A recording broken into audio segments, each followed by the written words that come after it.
Hi everyone, this is Lilith, one of your IAs for BIBC 102. And in this video, I wanted to go over ligand binding, Michaelis-Menten binding, a little bit about the catalytic triad, and some stuff about cooperativity, the Hill coefficient, and chorismate mutase example. So to start, let's look at this equation. This equation tells us how a ligand binds to a protein. And over here, I've tried to give you guys a visual. We have the substrates over here, or the ligands, which are molecules. And this is the protein, and this is the binding site, or the active site, if this is an enzyme, which we will get to in a little bit. But for now, let this be a protein and these the substrates. So to look at the equation, we need to understand that Lb stands for the concentration of bound ligand. This means that that is the concentration of how many of these substrates are actually in the binding site of the protein. If they are bound, then we have some number for this bound ligand. The variable L is the concentration of ligand, so how much of these do we have? Kd is the dissociation constant, and this constant tells us how badly does the substrate that is already in the binding site want to dissociate from it. If Kd is high, then our substrate that's already in here really wants to dissociate from the protein. If Kd is low, if it's a low number, then the ligand is fairly happy with staying in the binding site. So Kd kind of tells us the strength of binding. And then B is the concentration of binding sites. And if we think about it, if each protein has one binding site, then we can think of B as how many proteins are there, how many available spaces are there for the ligand to sit in. Now, knowing all of this information, it is easy to see from this equation how whatever this fraction is, it will tell us which part of B is occupied, right? Which percentage of the total binding sites will be bound eventually. And that is what this fraction tells us. When this fraction approaches 1, as in there is so much ligand that it occupies all of the binding sites, or nearly all of the binding sites of the proteins, then our Lb approaches B, meaning the amount of bound ligand approaches the amount of available binding sites. When that happens, this is called saturation. All or almost all binding sites are becoming saturated. When the fraction is 1/2, this tells us that only 50% of the binding sites are actually occupied. And this is important because this tells us a little bit about the characteristic of the protein. And we will get to that in a little bit when we talk about the enzymes. Now, to take all that information and put it in a graph, we take the x-axis to be the concentration of ligand. We take the y-axis to be the concentration of bound ligand. And we also take the highest possible number on the y-axis to be the concentration of binding sites.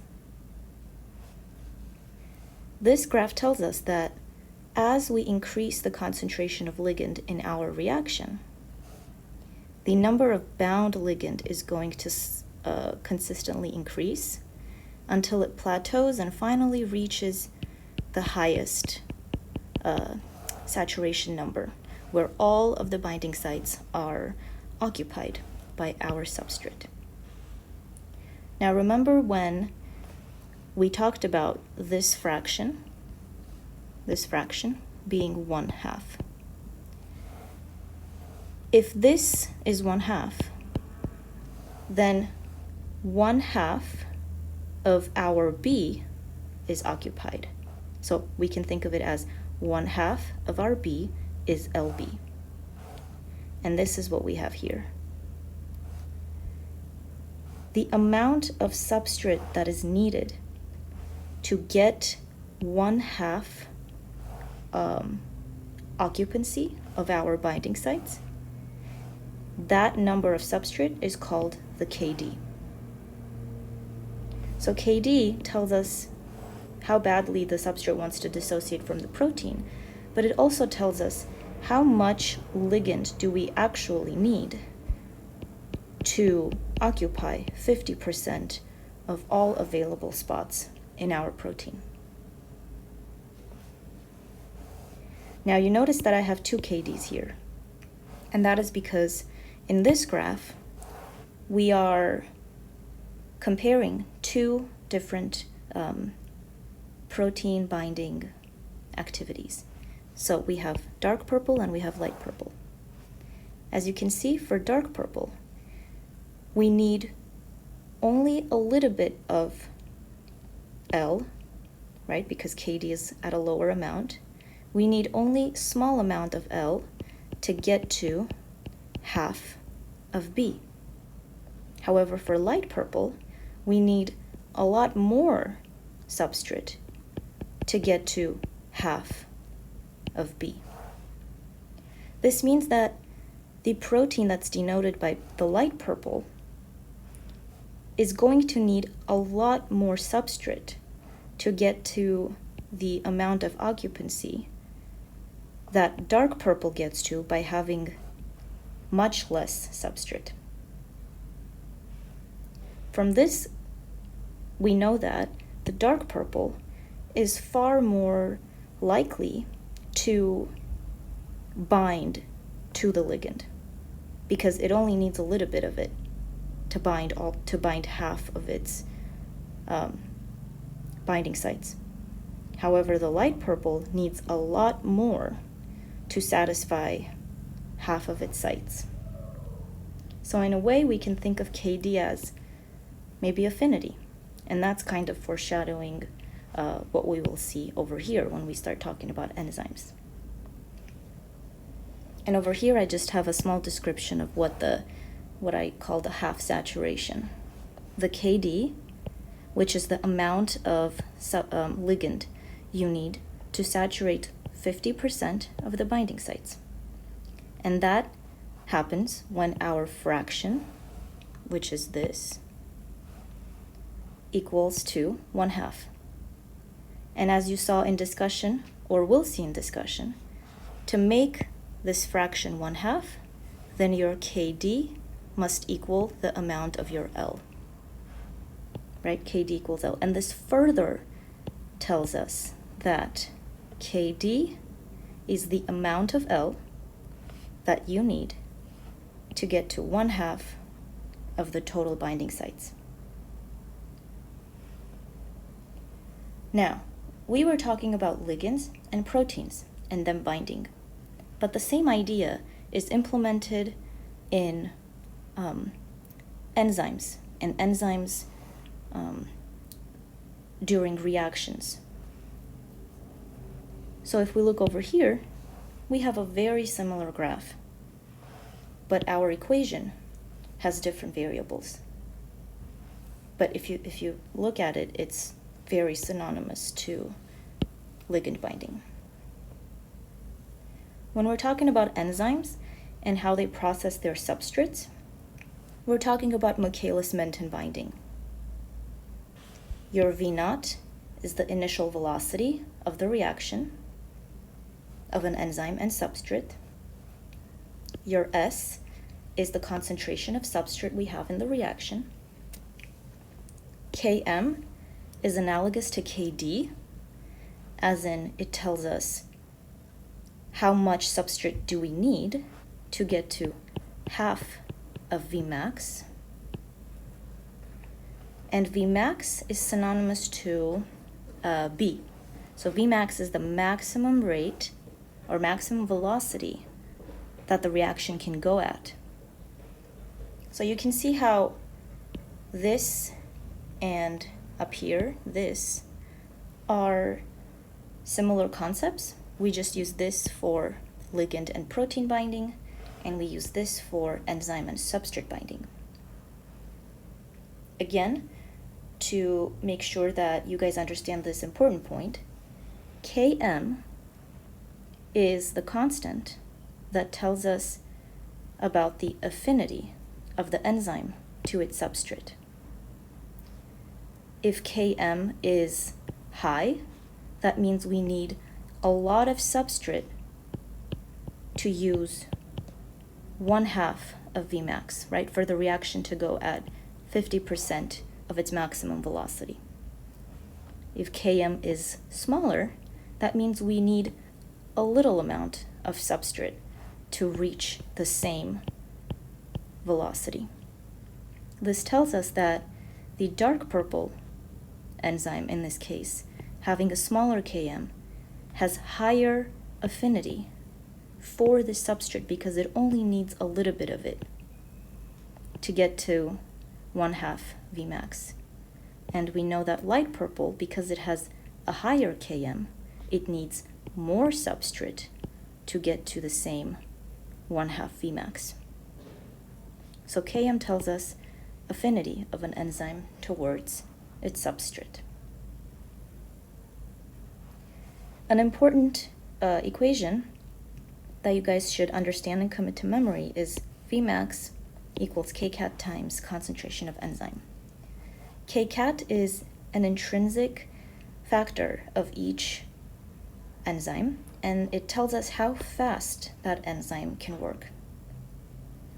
And this equation basically tells us if we have the total amount of all the enzymes in our reaction, and we know how fast each one of them works, then we can find how fast, what the maximum velocity of the whole reaction can be using all of the enzymes. To move on to chymotrypsin and catalytic triad, I will just go over, over here I've kind of written some steps for you to read and follow, if you're more of a steps visual person. But I'll go over this drawing and explain each steps. We must know that the catalytic triad of chymotrypsin and other serine proteases contains aspartate, histidine, and serine. So as we know, chymotrypsin cleaves peptide bonds that are right next to hydrophobic residues. So over here, we have a peptide, a polypeptide. And over here, as you can see, we have our amide bond, or our peptide bond, right here. And chymotrypsin will go ahead and cleave it just like this. Now let's go through the steps. What happens first is our aspartate, being negatively charged, will steal away this hydrogen, or will pull on it. By this, it will make our histidine group more basic. And now that it's more basic, it is more able to grab this hydrogen off of serine.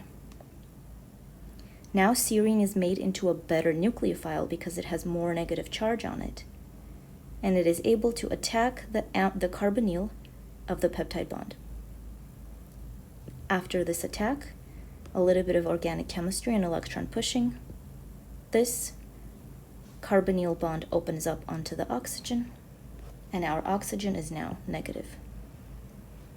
This negatively charged oxygen is stabilized by being in the oxyanion hole, which is filled with a bunch of positively charged amino acids. Next step is when oxygen's negatively charged oxygen closes its double bond and forces this bond to break, grab this hydrogen, and finally be released. Now you can see how we have broken the peptide bond, and this part of the polypeptide is released. However, this part is still stuck on the serine as an ester. Now, to cleave this ester, water, as it is abundant in all cells, comes in, and it tries to attack the ester. However, it needs a little bit of help from histidine. So histidine does what it does best, and it grabs this hydrogen, making OH a better nucleophile, which can now attack the ester carbonyl. Same thing happens. You open up the carbonyl bond of the oxygen. Again, we have formed a tetrahedral intermediate, which we have over here also. Sorry, I forgot to mention it. Tetrahedral intermediate. Our negatively charged oxygen is once again stabilized in the oxyanion hole. Same thing happens again. Our carbonyl closes down, and now our serine grabs the hydrogen back. We have released our carboxylic acid side of the polypeptide, and as you can see, our catalytic triad, serine, histidine, and aspartate, is exactly the same as what we started with. And this is important because, as we know, enzymes do not get consumed or modified throughout the reactions. Think of an enzyme as a hairdresser or a barber. Client comes in, the hairdresser does the job, right? Cuts the hair, styles the hair, all that stuff, and then the person leaves as a different person. But the hairdresser is the same. I don't know if that's a weird analogy, but I hope it made sense. I tried to put whatever I just said in these steps, so hopefully that can be helpful for you. Don't dwell too much on this, though. I think as long as you understand what is happening over here and how the different properties of the different enzymes, the different amino acids here, help each other to cleave this peptide bond, then you should be all good. Next, I wanted to quickly talk about the cooperativity in binding. So, as we talked about earlier, when we see a rectangular hyperbola like this, we know that this is a Michaelis-Menten enzymatic activity. And by knowing that this is M&M, we know that its Km or Kd is constant. However, when you see a sigmoidal curve, this tells you that the Kd or the Km is not constant. And we know this, and I believe Dr. Hampton said that this is empirical. So many researchers have done many experiments, and then they realized that, hey, when we see this type of curve, then we know that some kind of cooperativity or allostery is going on. And cooperativity and allostery is basically most of the time, having multiple subunits in your protein or enzyme, and having the subunits communicate with one another and change their affinity towards the substrate because of what happened to other subunits. So Professor Hampton gave us the example of being in a boat and trying to get on it. The first person will have a hard time getting on the boat because there's nobody helping him. However, the second person and the third person and the fourth person getting on will increasingly have an easier time getting in because they will have more and more people helping them to get on. So that kind of is how positive cooperativity works. Once you have some substrates already bound to the protein or the enzyme, then the rest become easier because the affinity of the rest of the subunits increases.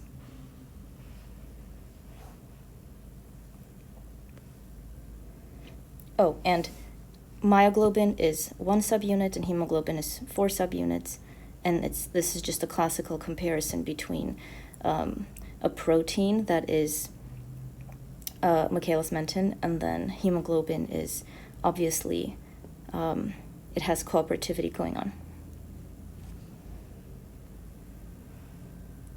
Next, we can talk about the Hill coefficient. Hill coefficient is a tool that tells us whether our reaction or our protein displays cooperativity or not, and whether it is positively cooperative or negatively cooperative. If the coefficient equals to 1, then there is no cooperativity whatsoever, meaning that we have a, where is the orange one? Meaning we have a Michaelis-Menten curve, a rectangular hyperbola. When our coefficient is bigger than 1, then we know that this is positive cooperativity, and we have a very sigmoidal shape, meaning that as the concentration of the ligand or the substrate increases, then the affinity and the binding becomes much easier. If the coefficient is smaller than 1, then we know that this is negative cooperativity. And an example of this, or a hypothetical example, would be as the ligand or substrate is increasing, then it gets tougher and tougher for the substrate or ligand to bind to the protein or the enzyme. So it's negatively cooperative.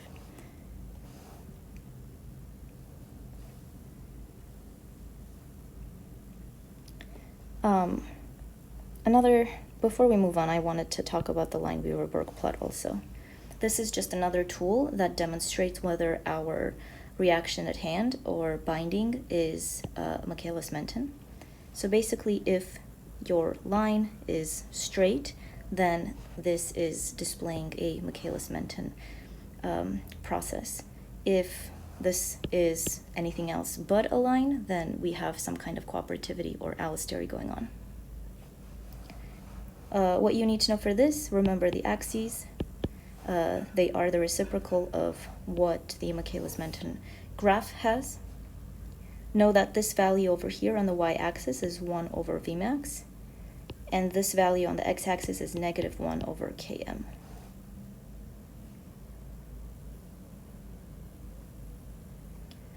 Allosteric regulation. Think about having a multi-subunit enzyme. If one of these subunits has an active site over here, then this is the place where catalysis will be happening. However, the same enzyme can have, let me draw that again. The same enzyme can have, besides having an active site over here, it can have an allosteric site over here, which will not be doing catalysis, but it is there to be regulated.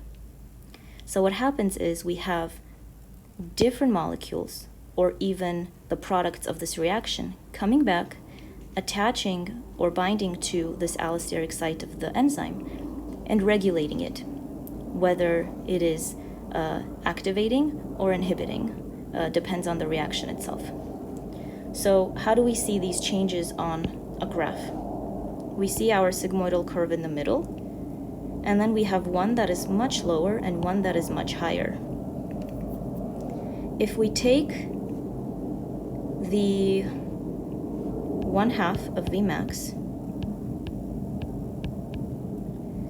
and we go to the right until we hit each point on the graph, then we see that this one has a much lower Km value, and this one has a little bit of a higher Km value, and this one has a way higher Km value. Knowing what the Km values mean in terms of affinity, you can know that the graph that has a higher Km value has much lower affinity for its substrate. And if something has low affinity for its substrate, it means that it doesn't want to bind to it. It doesn't want to interact with it. And that tells us that whatever is happening to this enzyme is inhibiting this enzyme, because obviously it wants nothing to do with the substrate. Over here, if we have a much lower Km value, this means that the enzyme actually has increased affinity for its substrate, meaning that it wants to bind to the substrate and it wants to do the reaction. This tells us that this enzyme, whatever happened to it to give it this curve, it's been activated by something at an allosteric site. Because now it was here, right? This is how much affinity it had, but now it has even higher affinity for the substrate. So that's how you can tell what has been negatively regulated and positively, either inhibition or activation. Another useful thing that you can do, instead of first locating the 1/2 Vmax, what you can do is you can find one Km value, one amount of substrate, and then you can go up and say, well, this one has a much lower initial velocity than this one, and this one has the highest initial velocity. This means that this one is going the fastest for this amount of substrate, then this one, then this one. That way you can also tell that this is being activated, this is being inhibited. And the last thing I wanted to go over is the example of chorismate mutase. And chorismate mutase is a very simple example of allosteric regulation. So over here we have the molecule chorismate that turns into prephenate by the enzyme chorismate mutase. Later on, prephenate, through some reactions, turns into tyrosine, and chorismate mutase over here, through some reactions, turns into tryptophan. Now, technically, both of these amino acids are the products of chorismate. But how are they going to be regulated? Because, of course, in the body, we can't always be producing tyrosine and none tryptophan, right? Or we can't always be producing a lot of tryptophan and no tyrosine. Somehow, there needs to be a balance between these two. And these guys themselves will be regulating that. So, let's say chorismate mutase is active, and it is producing, eventually, a lot of tyrosine. So a lot of tyrosine will negatively feedback onto chorismate mutase and inhibit it, because there's a lot of this. And so it tells chorismate mutase, stop making me, because we need to make more of this. So by inhibiting chorismate mutase, the levels of chorismate is being shunted towards making tryptophan. Then what happens is now we're making a lot of tryptophan.